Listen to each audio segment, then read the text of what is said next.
बहुत बहुत धन्यवाद कुमार जी। और बाकी हमारे साथ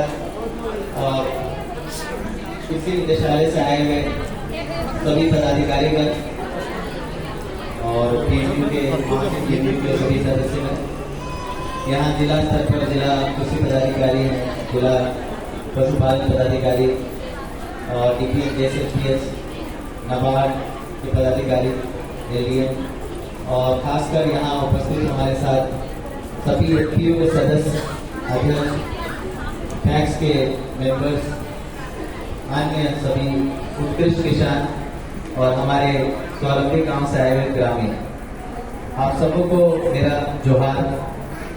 और हम लोग अभी रिसेंटली 2016 बैच के IAS अधिकारी हैं चंदन करके, उन्होंने ही ज्वाइन किया कृषि निदेशालय में। वो हमारे मित्र भी हैं और जूनियर भी है। तो मैंने तुरंत जैसे उसका ज्वाइनिंग हुआ मैंने फोन करके बोला था कि हमारे यहाँ बहुत अच्छा काम भी चल रहा है। और पुनर्वा में मैं जब से ज्वाइन किया तब से यही प्रयास कर रहा हूँ कि यहाँ के लोगों की निर्भरता जो पत्थर, माइका और ब्लूस्टोन जैसी चीजों पर है, उसकी निर्भरता को हम कैसे ऐसी जगह ले जाएं कि निर्भीक होकर यहाँ का आदमी अपना काम कर सके। और उसके लिए हम लोग लगातार फर्स्ट डे से हम लोग प्रयास कर रहे हैं। और इस जिले में मुझे लगता है कि लगभग सभी प्रखंड के सभी पंचायतों में कम से कम 1 से 2 गांव में तो मेरा विजिट हुआ ही है इस चीज को।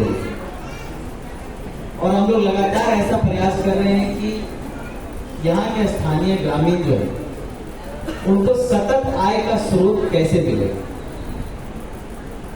ये अपने ही खेत का पत्थर बेच के गड्ढा करके फिर दूसरे साल उसमें खेती नहीं हो सकती। इसीलिए हम लोग हमेशा से प्रयास कर रहे हैं कि वो अपनी जगह है, वो चलने दे, चलने नहीं दे, और सरकार की मंशा है, मैंडेट है, वो भी अपना काम है। लेकिन हमारे गांव में जो गरीब किसान, उन लोगों को आत्मनिर्भरता की तरफ हम कैसे ले जाएं, उसके लिए हम लोग प्रयास करें।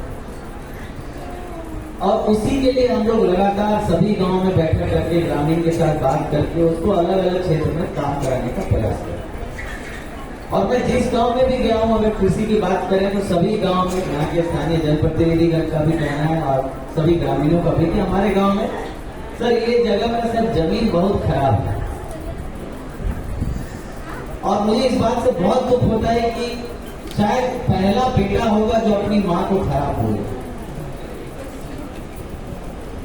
आप यकीन मानिए दुनिया में मरुस्थल से मरुस्थल जगह जो है ना, वहां पर भी लोगों ने उत्कृष्ट खेती करके उदाहरण दिया। कई बार इजराइल में एक रेगिस्तान है, नेजेव डेजर्ट बोलते हैं, वो दुनिया का सबसे बड़ा खेती का हब बन गया, जहां साल में कभी बारिश नहीं है।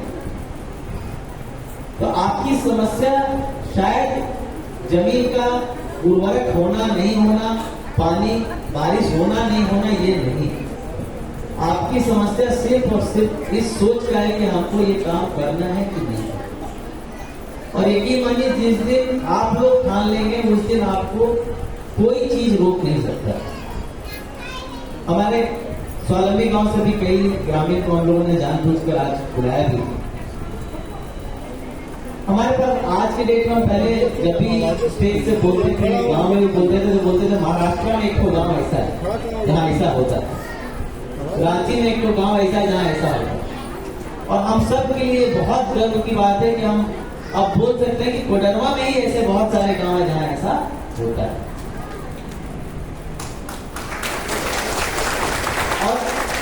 ऐसा 1, 2, 5 गांव नहीं है, ऐसा 30-40 अच्छे गांव हैं और 100 गांव में लगभग हम लोग प्रयास करें।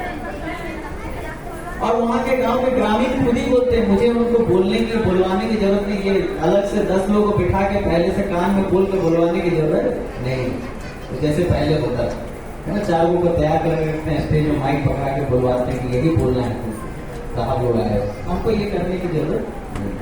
वो आपको खुद ही बताएंगे कि सर पिछले साल हमारे ये तीनों कुआं दिसंबर में ही सूख गया, इस साल हम 6 मोटर लगा के रखे तब भी ये सूख नहीं। पिछले साल से सुबह लड़ाई होता था कि 4 बजे भोरे कौन मोटर चलाया रहे, उसको पकड़ के पीटना। और अभी सर फर्स्ट हाफ में पूरा मोटर चलता है उसी कुआं से, उसी तालाब से, और सूखता नहीं। और ये सिर्फ और सिर्फ ग्रामीण की मेहनत करती है। हम लोग यही प्रयास कर रहे हैं कि आप अगर सच में जिस प्रयास से हम लोग कोशिश कर रहे हैं, चाहे वो नरेगा से हो, चाहे वो भूमि संरक्षण से हो, चाहे वो श्रमदान से हो, चाहे जैसे भी हो, अगर सच में आप उस हिसाब से जल संरक्षण पौधारोपण कर देंगे, अपने गांव में सैचुरेट कर देंगे, तो आपको पानी का कभी समस्या नहीं।